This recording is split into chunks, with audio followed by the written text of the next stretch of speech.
be courageous enough to be vulnerable. Because unfortunately, you can't build intimacy and connection without vulnerability, Hmm. right? And you also can't build intimacy and connection without authenticity.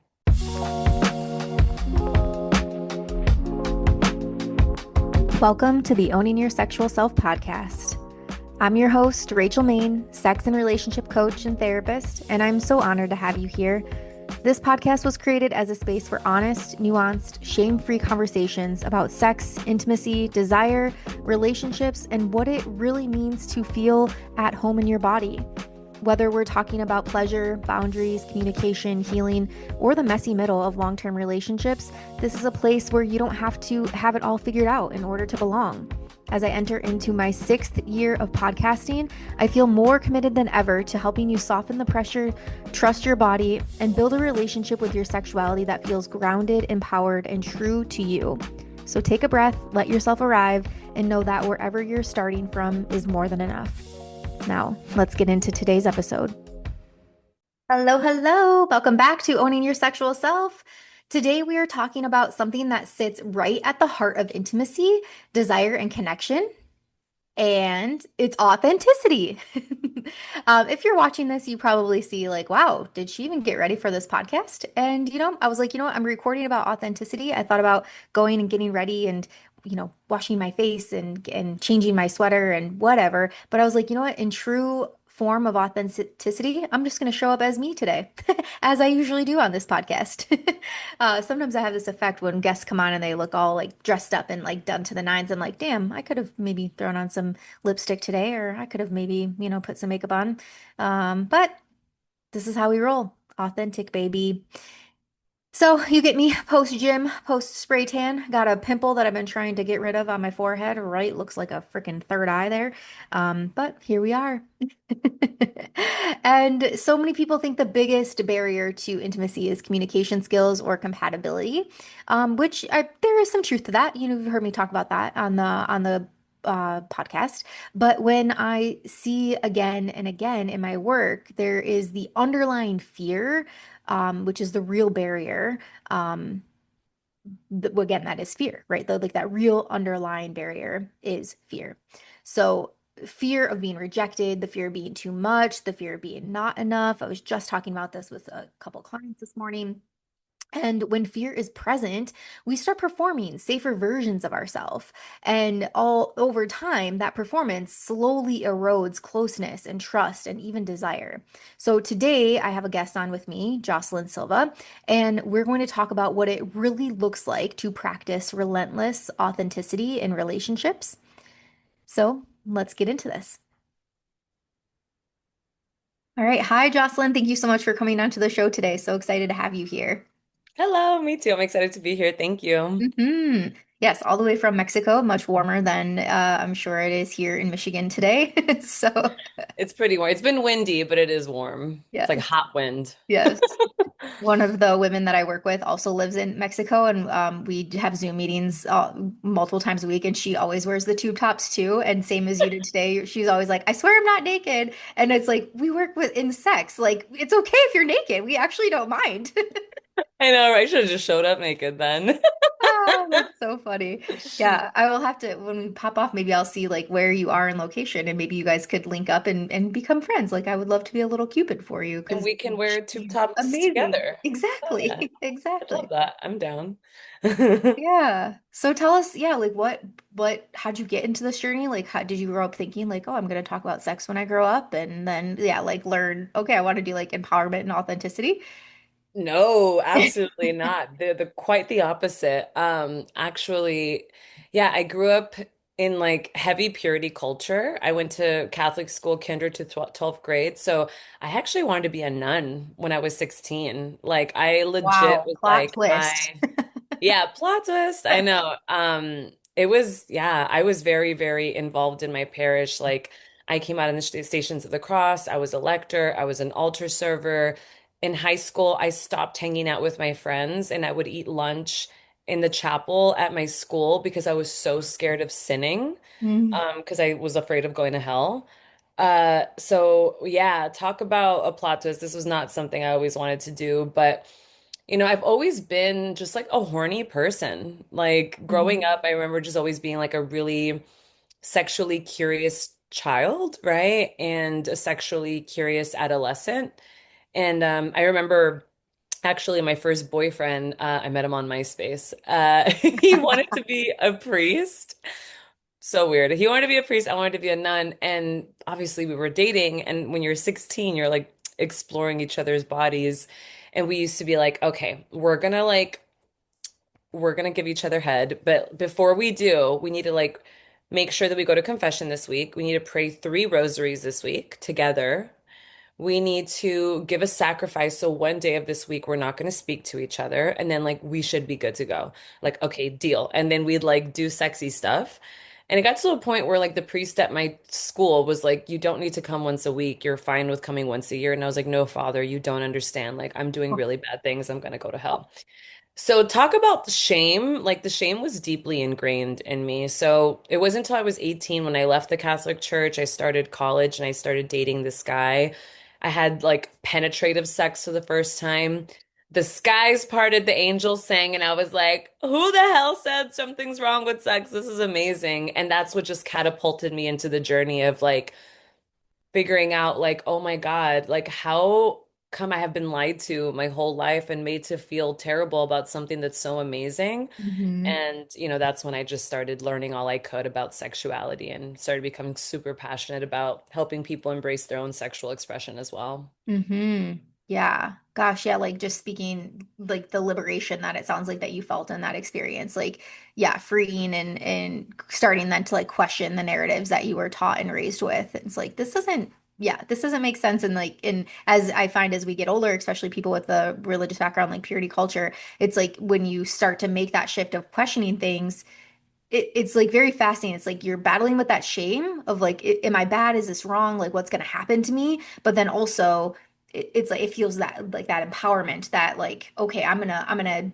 actually do what I think is right or what like feels good to me. Not like why would I continue to practice something that makes me feel like shit, you know? Hmm. Yeah. I think the thing that I felt the most at that time was anger. Mm-hmm. I remember feeling just like so fucking pissed. I can cuss, right? Yes, I please, remember please. just feeling so fucking pissed that I was made to feel terrible about something that I had discovered was so amazing. And I was really lucky too, because the first time I had sex was with my second boyfriend, and he was lovely. Like he was this like gothy guy. We like had sex to Bauhaus and we like lit incense and candles and he was so gentle and sweet with me that I was just like, who the fuck said something's wrong with this? It was, yeah, a lot of anger that I experienced during that time for sure. Hmm. Yeah. So you are a teenager now, right? And so you start having sexual experiences. It just progresses from there. And then how did you discover like, okay, this is actually like a profession or this is something that I want to do with my time as an adult? Well, it's been a whole journey. So, as things happen, the pendulum swing from one extreme to the other, Mhm. in my case. So I went from being uber conservative and like shameful about my sexuality to being so reckless with my body. Mhm. After I broke up with my second boyfriend, I was just, under the guise of like, I'm a feminist, I'm like a cute young Latina girl, and I just like, I'm gonna do whatever the fuck I want with my body. And so throughout my 20s, I engaged in a lot of like unethical sexual behavior. Mhm. Just like not respecting myself, not being honest with my partners. But at 20 years old, I had already told myself, oh, I want to be a sex educator. I want to be a sex therapist, right? And I already knew that that's what I wanted to do.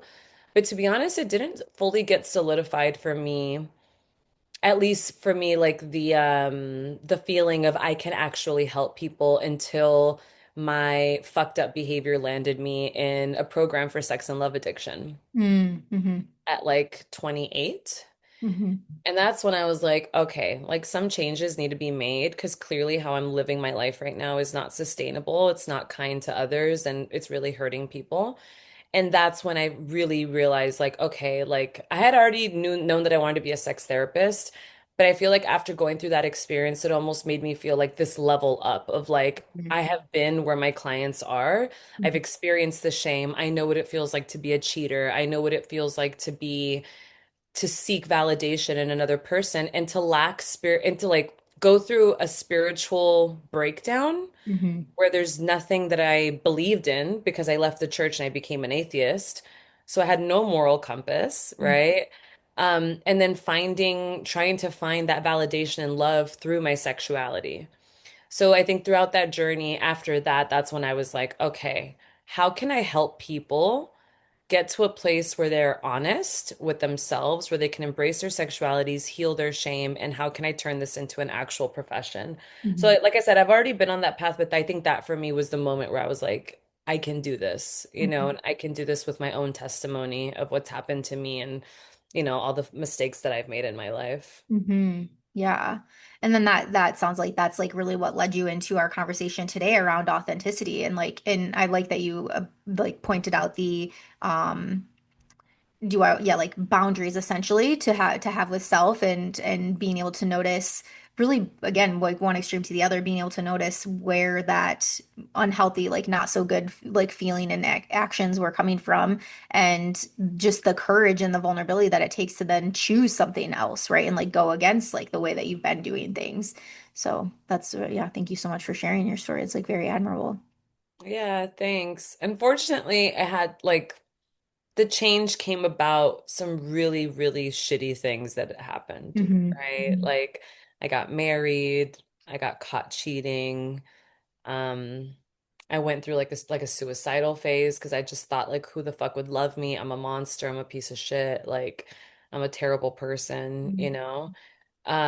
Which is why I feel my like a responsibility to my younger self to like eradicate that behavior and that energy that I put out into the universe, but also because I know what it feels like to be in a space where you don't want to it's weird. It's interesting because the lying, the cheating, the manipulation is almost like as a result of like people pleasing. Hmm. And like this fear of like people aren't going to love me if I tell them the truth. So let me lie so that they will still love me. I'm going to spare their feelings, right? Yeah. But then the dishonesty just creates more separation. It creates more chaos, right? Hmm. Um, and that was like I definitely learned things the hard way. And I don't want people to have to learn things the hard way if they Hmm. don't have to, you Yeah. know? Yeah. Makes sense. Hmm. One thing before we were chatting, like one thing that you shared that really stood out to me is that the biggest barrier to intimacy isn't necessarily the lack of skills, it's fear. And so I want to ask you, like, why do you think that being truly authentic feels so threatening when we're in intimate partnerships?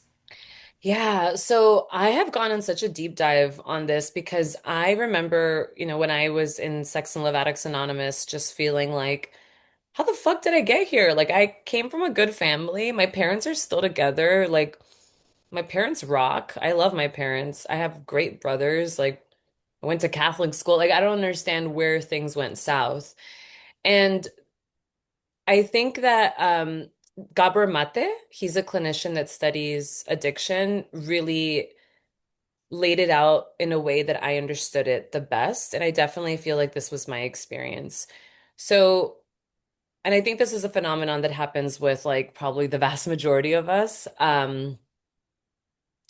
So growing up in purity culture means that I had a lot of shame. Not only did I have a lot of shame around my sexuality, but I also felt this pressure to have to be somebody that I wasn't because I received this message that if I was my authentic self, I wouldn't be loved, Hmm. right? And so what Gabor Mate, what his studies talk about is when you are raised in an environment where you learn that being yourself is not okay, the child has to choose attachment over authenticity, Hmm.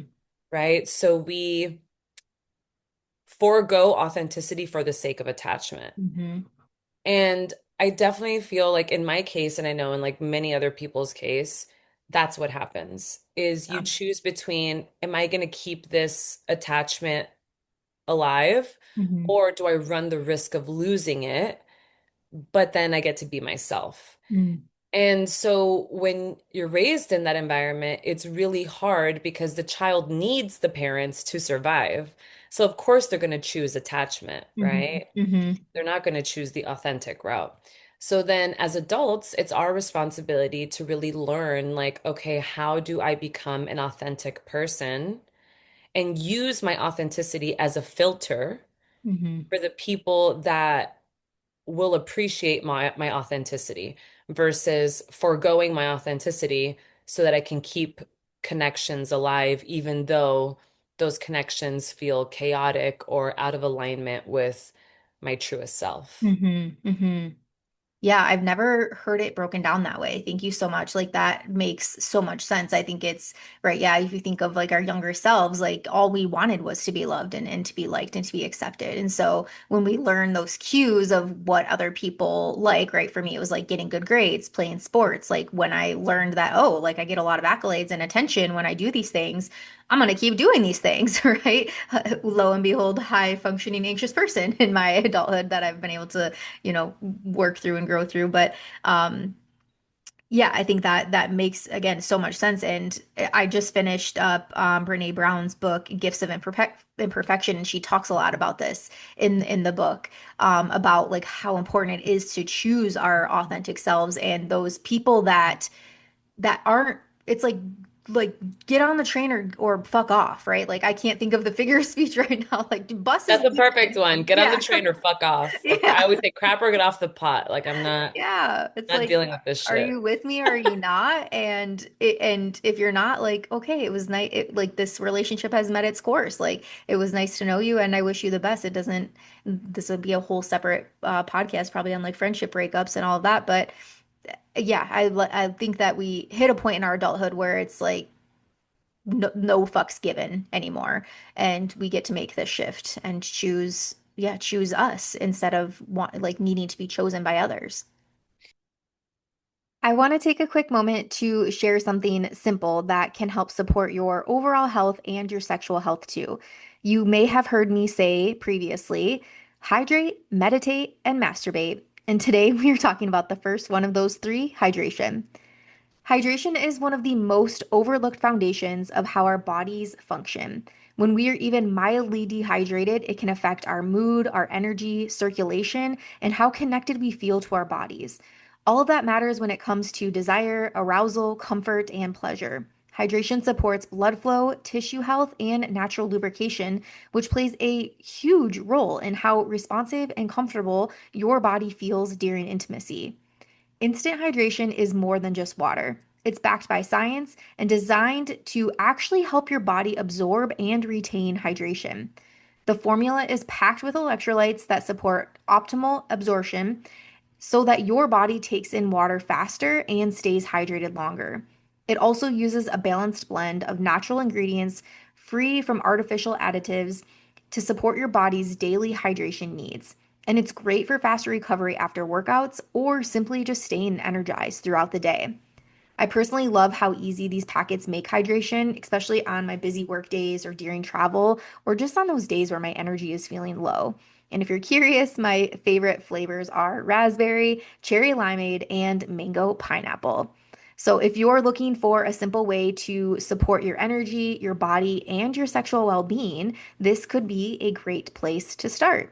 You can use my code Rachel33826 to save 40% on all instant hydration packets.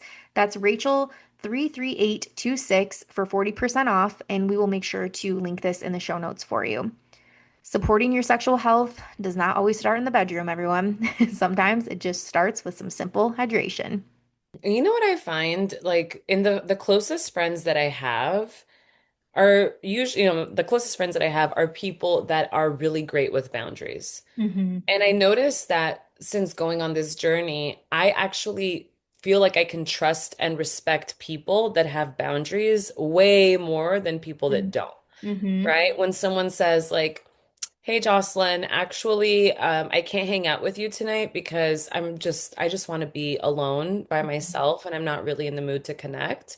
Like that authenticity makes me feel like, oh, it actually makes me feel safe. Because I'm Mm-hmm. like, I know where I stand with you at all times. You're speaking your honest truth. And also, you trust me enough Mm-hmm. to tell me how you genuinely feel. So many of us are so afraid to choose ourselves because we're afraid of like what other people are going to think, or they're like, what the fuck? What do you mean you don't want to see me because you want to spend time with yourself, right? But it's like, no, the more that you are able to connect with individuals that have that capability, it just grows the trust between you, right? Mm-hmm. It's so interesting. This past weekend, I went to go visit my grandma. So I went to my dad's hometown here in Mexico, in cerca de Guadalajara, close to Guadalajara. And it's like a small Mexican town in the middle of nowhere. And let me tell you, boundaries are not a thing there, you know?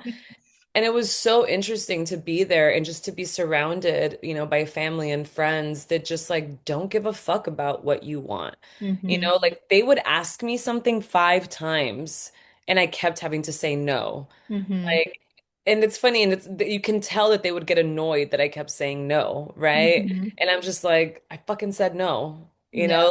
Yeah. Like I remember one time, I wanted to do my own thing for a little bit because I was feeling a little overwhelmed with all of the family. And my cousin was like, "Oh, we're gonna go back to the house and do like, a barbecue. Let's go."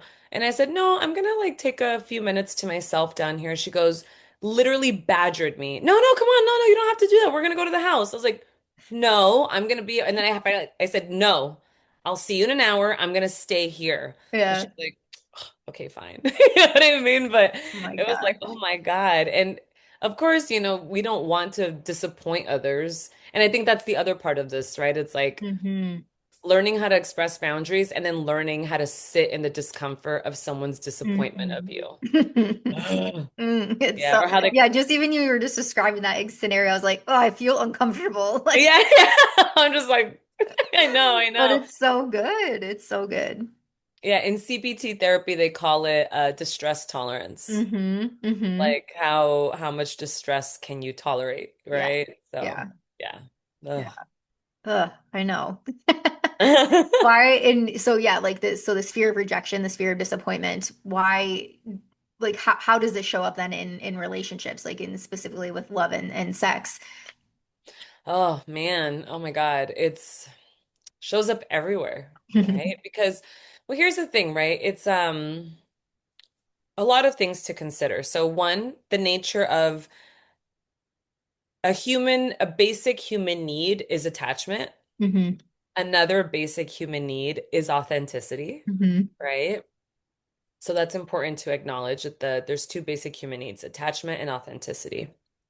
And then there's this other element of sex is the most vulnerable thing that we engage in as humans. Hmm.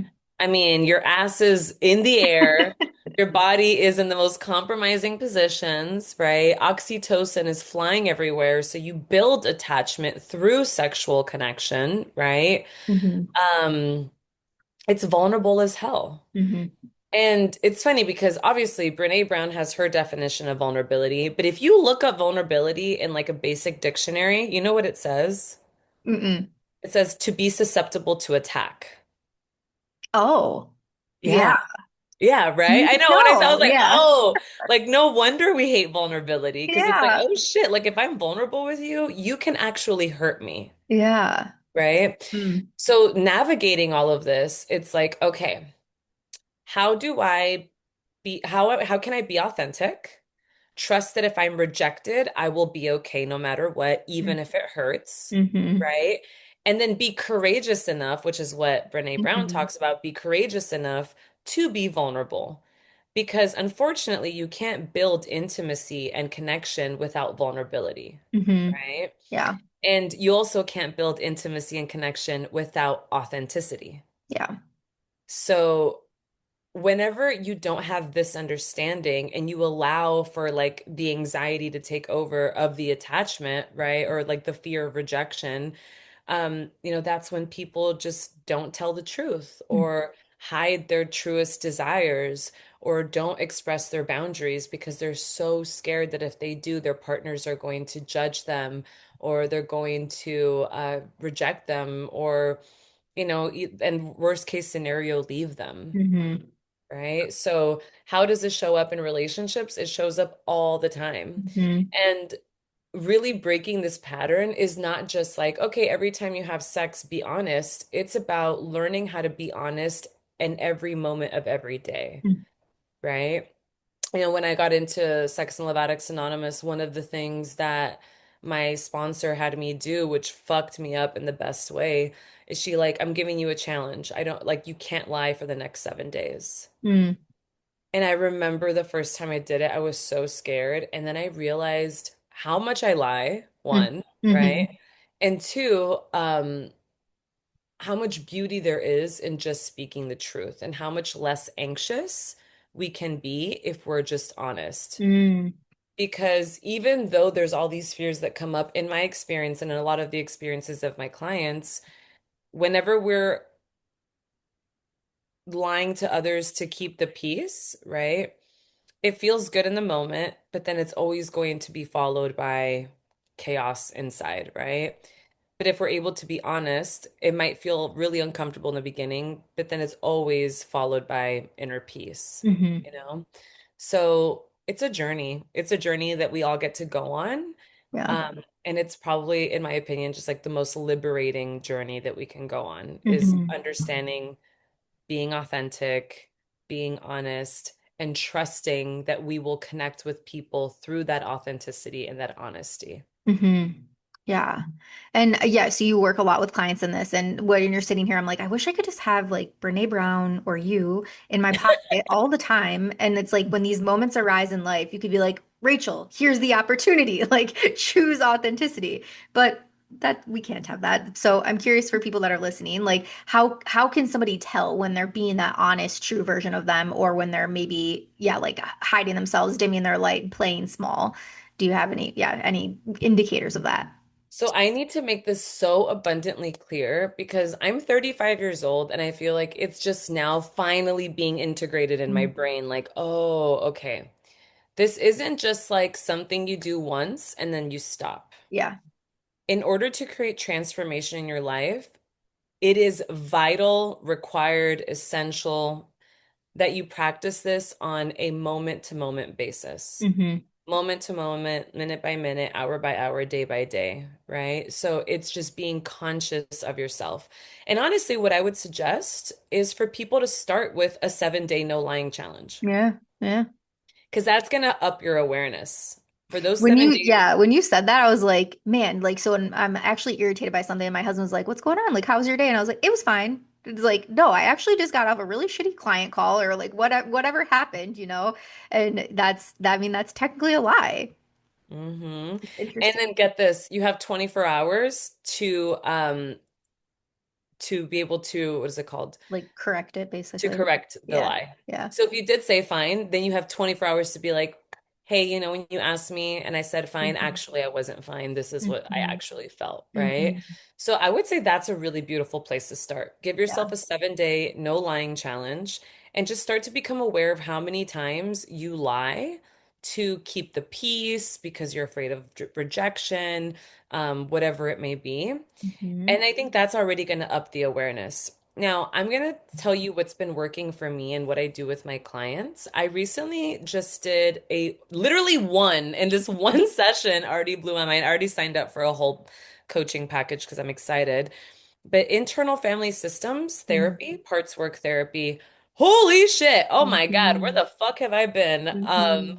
You got to read the book No Bad Parts if you I'm haven't reading it yet. right now. Oh, so Yeah, good. I'm Yeah. reading it right now, and I'm Yeah. just like it's just blowing my mind. But the Hmm. reason why I bring that up is because once you start to meet your parts, you kind of start to like, I'm probably gonna sound crazy saying this, but I literally talk to my parts all the Yes. time now. Like I Not check in with crazy. them. Not crazy. Totally relate. Yeah. Yeah, yeah. I check in with them all that. So it's kind of nice because I think a lot of people have a hard time talking to themselves. Hmm. And what the cool thing about parts work is that it like externalizes parts of yourself. So it's almost like I'm not talking to myself, I'm talking to this little part of myself. Hmm. Hmm. And that has really helped me. So Hmm. I highly recommend for individuals to find some type of therapy modality that can support them in making sense of what's happening inside them. For me, parts work has been the thing that is helping me right now, and I'm excited to dive deeper into it. And then another way that I do this with my clients, and which is similar to parts work, kind of, Hmm. is to have them get a picture of themselves when they were a child, put Hmm. it as like their lock screen on their phone, and whenever they feel scared to be honest or whatever, to look at that little child and pretend that that child is telling them how they feel and responding back to that child. So if Hmm. like their 3-year-old version is saying, I'm so scared to tell my husband that I had a shitty day because I feel bad that I'll be ruining his day. And Hmm. I don't want to do that, right? And you could be like, hey, it's okay. You're allowed to have feelings. You can check in with him and see if he has emotional space for you. It's okay. Your feelings are valid, right? So Hmm. even doing that is nice, but I find that externalizing the experience helps a lot of people. And just remembering that it's not just something you do once and that's it. It's something that you got Hmm. to do all the time. Hmm. Yeah. Thank you. So yeah, great recommendations. And yeah, the more you're talking, I was like, I wish you need to come work with us. Like you would fit in so well with our group of sex coaches and whatnot. And yeah, we'll chat when we're done recording. But I'm like, Yeah, you I'd love to you need learn to be more. with us. Yeah, I'd love to learn more. Sounds great. Yeah, absolutely. So, yeah, if we're leaning more into performance and like this people pleasing or like I want to keep the peace like mode of in relationship, how does this actually lead to more disconnect in the partnership and within intimacy? Yeah. Here's the thing. Hmm. And this is so basic, but it's fucking true. I'm sorry. It's just like, it's so true. This has nothing to do with you and your partner. Hmm. This has everything to do with you and yourself. Hmm. Hmm. When I was cheating on my partner didn't know. But whenever I put my head on the pillow at night, I felt like shit. Hmm. I hated myself. I was always anxious. I was always like, where's my phone? Just like, and like that inner chaos was fucking horrible, Hmm. right? You're literally living in your own hell. So I would say instead of looking at how is my relationship with my partner, I would encourage people to ask themselves, how do I feel on a day-to-day basis? And do I have peace of mind? Hmm. Do I feel calm? Do I feel like I'm speaking my truth? Am I in alignment with myself? Right? Because when you're in alignment with yourself, when you have peace of mind, when you are speaking the truth, that connection and intimacy that you experience from that place is real, is authentic, right? It relaxes your nervous system. You're Hmm. able to like just calm the fuck down, right? And also, when you're in that state, hello, your body needs to be in a full state of relaxation to be receptive to sexual pleasure, right? Hmm. Hmm. So the sex is better, the orgasms are stronger, the Hmm. communication's greater, you laugh more, you experience more joy, you have an improved quality of life, Hmm. right? Hmm. But when you're not doing those things, when you're lying to keep the peace, when you're not speaking your truth, when you're not asking for your desires, you're not setting your boundaries, all of those things, the exact opposite happens. You have inner chaos. You're anxious, you're stressed out, you're scared of intimacy, Hmm. right? Hmm. Um, and of course, your body is tense, it closes up, and your body won't be able to experience the full level of pleasure that it can experience, Hmm. right? So, a lot of this is like really checking in with yourself. Like, how are you feeling on a day-to-day basis? How is that impacting your relationship? And how is that impacting your own sexual expression, right? The pleasure that you feel, the excitement that you feel. Yeah, I think that's a really great place for folks to really start reflecting on Hmm. that. Hmm. Yeah, I would agree too. I think that the relationship with self, and I talk about this often with clients too, and I'm thinking about where priorities lie. Like self has to be number one. Like Mhm. you can't, yeah, I know though, you can't pour from an empty cup is like a common phrase, but it is also so true. Like if we're in that depleted energy or if we're in yeah that scared that fear that worry anxiety in that state. I like that you linked it to the nervous system too because you're exactly right, like to be fully susceptible to pleasure, to orgasm, to a good overall like sexual experience with somebody, you have to be in that regulated state. Like if not, your body literally thinks that a lion is attacking you. So you're on defense. You're in the and yeah, I know that's like the number one thing in my practice with women is like why am I not turned on? Why am I not experiencing desire more? What's wrong with me? It's like there's nothing wrong with you. And we can learn how to like hold and support yourself more in this. And the authenticity piece is such a huge component of that and the vulnerability piece of that, right? Like being, again, that bravery, like being brave enough to share the thing, say the thing. And then if you don't get the reaction that you want, knowing that you can hold and support yourself through that, I think is like the best gift that we can give somebody. Like having that feeling like I got me, like I can get through this is gold. The self-trust. And I think it's important to note this too, that this shit is not easy. Mm-mm. And something that I tell my clients is like, look, you've been living an inauthentic life for however many years. You might have to start saying goodbye to some people. Mhm. You might have to start cleaning up house. Yeah. And that's scary as hell, Hmm. right? And I think the scariest thing that, my clients experience is like, oh my God, I'm just not compatible with my partner. Like who I am authentically does not mesh with who they are. Hmm. And going on this journey takes a lot of courage because it's scary to come to those conclusions. But I always go back to this. There's no better, I think, grounding um, practice than just being like gently reminded of your mortality. Hmm. Like, you're not here forever. You're the author of your own life. Do you want to live a life that's riddled by anxiety and fear? Or do you want to live a life that's joyful and exciting and playful and fun? Right. And the cost of living that life is leaning into that authenticity and trusting that whatever comes of it is just going to make your life 10 times better. Hmm. Hmm. Yeah. Yeah. Thank you for normalizing that too. I think, yeah, we don't want to sugarcoat things around here. Like yes, it's going to be hard and it's going to be messy and it's going to be crunchy and awkward and sad and all the things.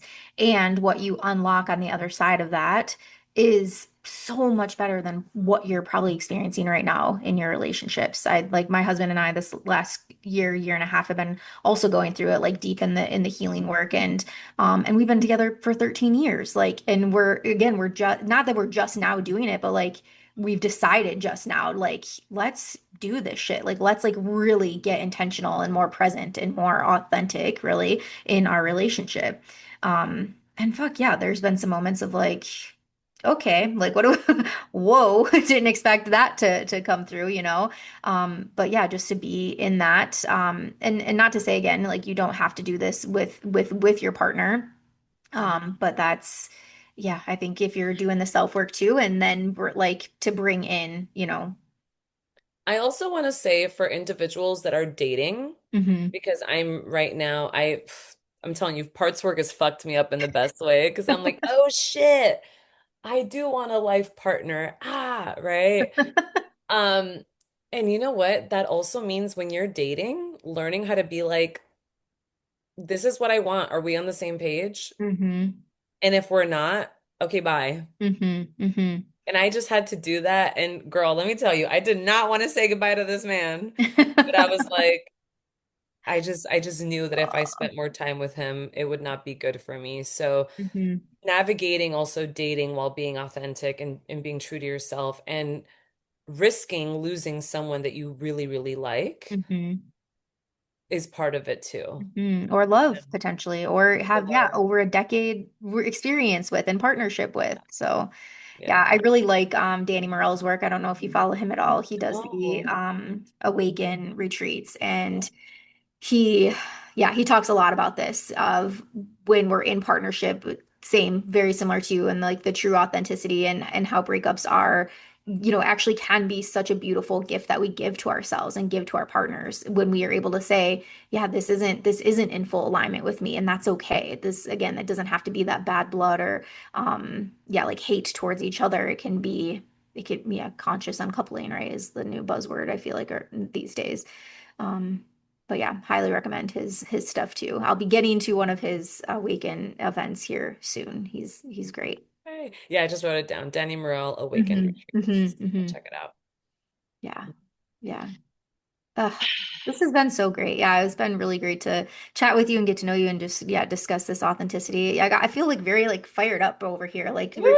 like Yeah, let's get fired up. yeah, like I'm doing this in like 7 day no line. And when my husband gets home, I'll be like, hey, we're not and I know I already know the look. He's gonna be like, what do you like how you lied to me? Like, what do you mean? Like, what do you mean we're not lying? I'm like, hear me out, hear me out. Yeah, it's a really, really great place to start. That's Hmm. a really awesome place to start being very aware of yourself, where you're not in alignment with yourself, where you're not speaking truth.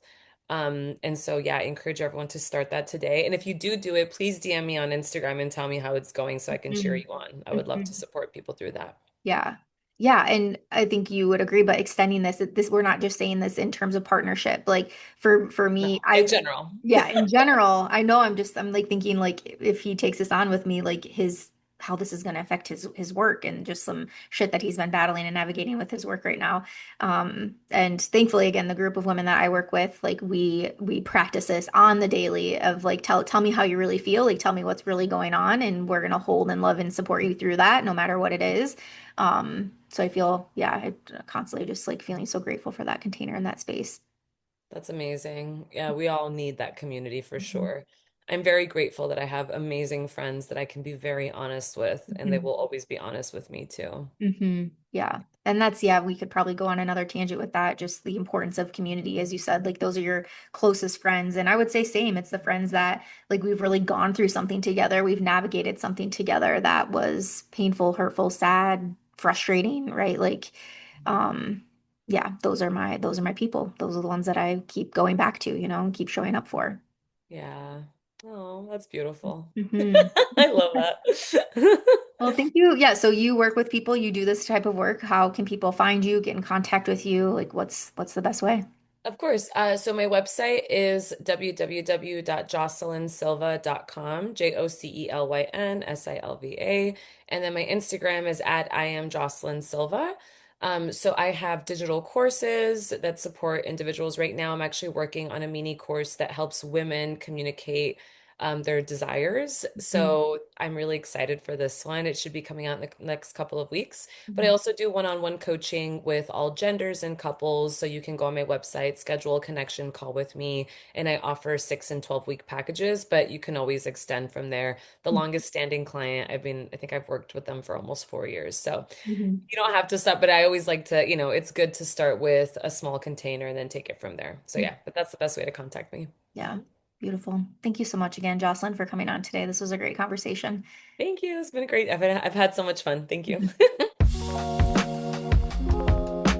Thank you so much for spending your time with me today on the Owning Your Sexual Self podcast. If today's episode resonated with you, I invite you to pause and notice what stood out, what stirred something in you, or what you might want to explore a little bit more gently this week. If you'd like to support the podcast as it continues into its 6th year, subscribing, leaving a review, or sharing this episode with someone that you trust and love truly, truly means the world to me. It helps these conversations reach more people who need permission to feel less alone in their sexuality and their relationships. You can find more resources, programs, and ways to work with me in the show notes, and I'd love to connect with you beyond the podcast. Until next time, keep honoring your body, your boundaries, and your becoming. I'll see you soon.